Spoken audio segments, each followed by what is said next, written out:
Hello सबै साथीहरूलाई नमस्ते, राधे राधे है। मेरो आजको भ्लग चाहिँ मन्दिरतिरको छ, पहाडको मन्दिर होइन। हाम्रो पहाडमा हेर्नुहोस् यस्तै छ, बाटो भनेको यस्तै हो। यी सानो सानो बाटोहरू छ। अलि शान्ति गरेर माया गरेर हेरिदिनु होला सबै साथीहरूलाई।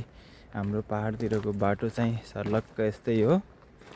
धेरै ठुलो ठुलो हुँदैन बाटो, सानो सानो छन्। मन्दिर जानको लागि चाहिँ यो भित्रको बाटो हो होइन। हजुरहरूलाई चाहिँ आज मन्दिरको दर्शन गराउँ भनेर हजुरहरूलाई सानो छोटो मिठो भ्लग बनाएर राखिदिन लागेको छु। यसो हेरिदिनु होला सबैजनाले है। हाम्रो चाहिँ यस्तो छन् मन्दिरको बाटो, हामी जान लागिरहेको छौँ, हेरिदिनु होला है।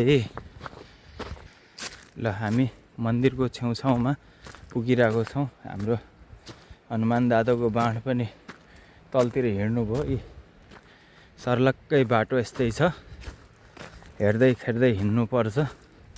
त्यही भएर यस्तै हो, सुहाँ हुन लागिसक्यो। हजुरहरूलाई यसो दर्शन गराउँ मन्दिरको भनेर रमणीय ठाउँबाट हजुरहरूको लागि भ्लग बनाएर हालिरहेको छु। हेरिदिनु होला अवश्य नै, कस्तो छ र नयाँ नौलो ठाउँको के छ कस्तो छ हेरिदिनु होला र कमेन्ट गरिदिनु होला। यस्तै हो हाम्रो त बाटो पनि तल र माथि छन्, यस्तै छ हो। हेर्नुहोस् कस्तो छन् के छन्। ठ्याक्क मन्दिर पनि अब स्टार्ट भइसकेको छ। हेर्नुहोस् यस्तै छ हाम्रो नयाँ र नौलो ताजा स्वच्छ भएको पहाडको ठाउँबाट हजुरहरूलाई भिडियो बनाएर पस्किने कोसिस गरिरहेको छु। हेरेर दर्शन गरिदिनु होला सबै साथीहरूलाई मेरो तर्फबाट विनम्र नमस्ते, राधे राधे, नमस्कार है। हाम्रो पहाडको हेर्नुहोस् भ्यूजी।